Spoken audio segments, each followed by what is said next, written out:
Monsieur le Président de l'exécutif, la question des transports maritimes revient souvent au cœur des débats politiques et pour cause. Cette problématique et les enjeux à venir pour l'économie de notre île sont essentiels.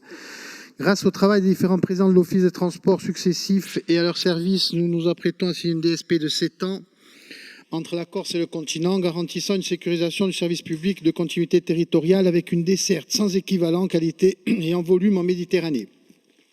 Pour autant, le développement et le renforcement d'autres liaisons, comme celle entre la Corse et la Sardaigne, s'avérait un véritable enjeu pour nos deux îles et s'intégrerait pleinement dans les logiques de connexion interterritoriale et durable et vertueuse.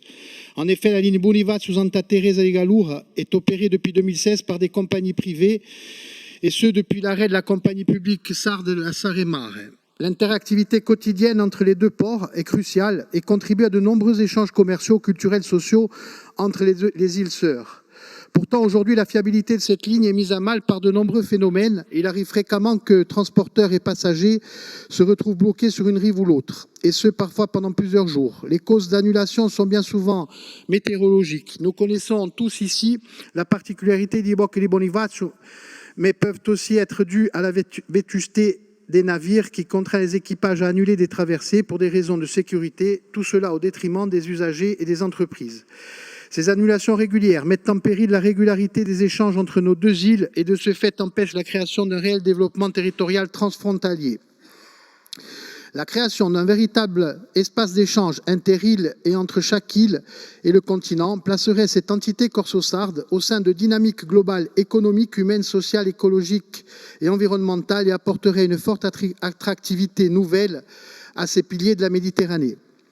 Il était prévu en 2020 la création d'un groupement européen de coopération territoriale en Méditerranée, un GECT, qui gérerait la continuité territoriale maritime transfrontalière pour les passagers et les marchandises entre la Corse et la Sardaigne, et ainsi réglerait définitivement les problèmes de liaison maritime.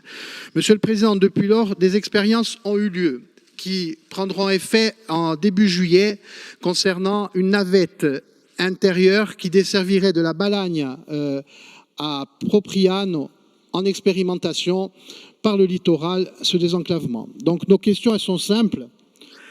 Monsieur le Président du Conseil exécutif, cara consigliere, Madame la conseillère exécutive, eu égard à tous ces faits, nous souhaiterions savoir où en sont les travaux sur le groupement européen de coopération territoriale. Par ailleurs, que serait-il possible d'envisager dans ce cadre afin de garantir la pérennité, mais aussi le renforcement des liaisons corso-sardes dans ces conditions optimales de sécurité et de régularité tout au long de l'année et à des coûts raisonnables, sans oublier la ligne Porto Torres-Propriano. Merci. Ringrazio la parola al consigliere Gudio e al consigliere esecutivo. Ringrazio. Caro consigliere, je vous remercie pour cette question qui porte sur l'organisation et la mise en place d'un service public de desserte maritime pérenne entre la Corse et la Sardaigne. Les actualités, et d'ailleurs une question très récente de Corinne Front et qui m'avait été posée, question orale, nous poussent à nous interroger sur son recadrage et une mise en place de continuité transfrontalière au moyen d'une DSP de qualité. Alors, pour recontextualiser un petit peu, l'Office des transports avait été nommé chef de file. Avec donc la collectivité et la région autonome de Sardaigne, un consortium donc, qui permettait une mission de gérer une continuité territoriale transfrontalière européenne pour les passagers et les marchandises entre la Corse et la Sardaigne. Donc permettez-moi juste de rappeler un petit peu le contexte aussi à l'Office des transports ces quelques derniers mois en 2021-2022, où il a fallu justement s'attacher à l'amélioration des tracés des schémas maritimes entre la Corse et le continent. Dans un premier temps, un travail particulièrement dense avait été mené auprès des services, donc avec la collectivité, l'Office des transports bien sûr, le secrétariat général des affaires européennes, mais aussi la Commission européenne, pour sécuriser au maximum et pour en tout cas renforcer et consolider une DSP de 7 ans entre la Corse et le continent.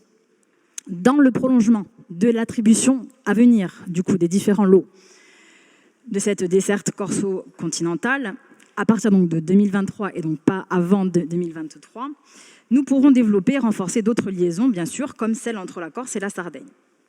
Ainsi, et il faut le dire, nous pourrons enfin obtenir un complément de ligne Marseille-Corse qui renforcerait l'intérêt des ports secondaires. Je pense à Propriano, comme vous l'évoquiez, sur la ligne Propriano-Porto Torres, par exemple.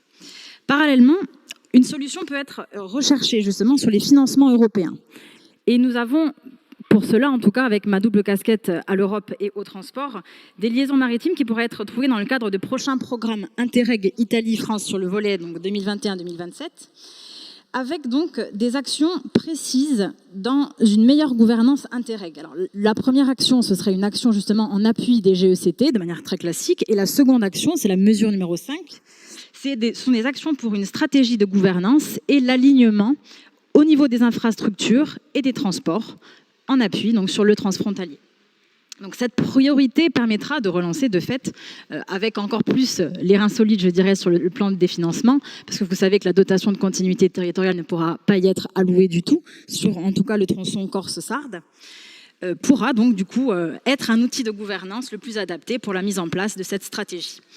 Donc c'est une DSP sous maîtrise d'ouvrage de la région Sardes et essentiellement axée sur la desserte passager entre Bonifacio et Santa Teresa di Gallura, pour le premier volet, et puis par effet miroir, côté Office des Transports, on pourrait prendre à notre charge, en tout cas, le tronçon marchandises, donc fret, entre Propriano et Porto Torres.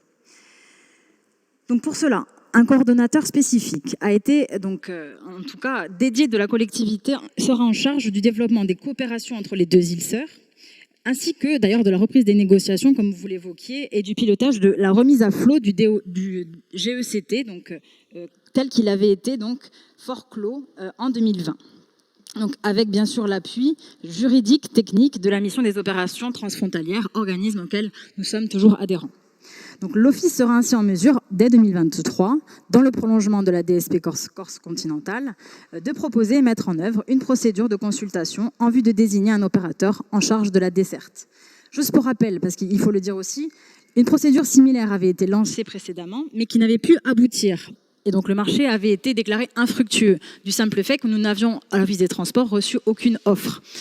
Avec la nouvelle DSP Corso-Continentale d'une longueur, enfin d'une durée en tout cas de 7 années, nous aurons un peu plus en tout cas de stabilité pour pouvoir en tout cas inciter certains opérateurs à se positionner sur la continuité Corse-Sardes dans la continuité. Dans l'intervalle, il faut le dire aussi, un travail de fond est mené par la collectivité depuis près d'un an pour accentuer et amplifier les coopérations transfrontalières entre la Corse et la Sardaigne. En effet, cette desserte, et vous le savez, ne sera vertueuse que si elle y trouve un équilibre économique, humain, culturel, environnemental, écologique très important sur les différents échanges entre la Sardaigne et la Corse, mais aussi entre la Corse et la Sardaigne. Donc, elle s'effectue tant au niveau des flux de passagers que de marchandises, et tous les échanges que nous avons construits avec nos plus proches voisins italiens, donc nos amis sardes, projets de coopération publique, privée, institutionnelle, la coopération même professionnelle, pourra justement s'en voir renforcée et valorisée par la mise en place d'une desserte entre la Corse et la Sardaigne. Donc l'ouverture de la Corse, en conclusion, aux îles méditerranéennes est en tout cas fait partie de nos fondamentaux. C'est vraiment une ouverture que nous voulons, que nous souhaitons. C'est une décision très importante au niveau politique, au niveau de la Méditerranée. Et elle passe forcément par la consolidation d'une véritable qualité de service public plurielle et transfrontalière, s'articulant autour de la fiabilité, de la fréquence, de la qualité, mais aussi de l'impact environnemental des différents navires qu'il faudra bien sûr quantifier entre la Corse et la Sardaigne. Je vous remercie.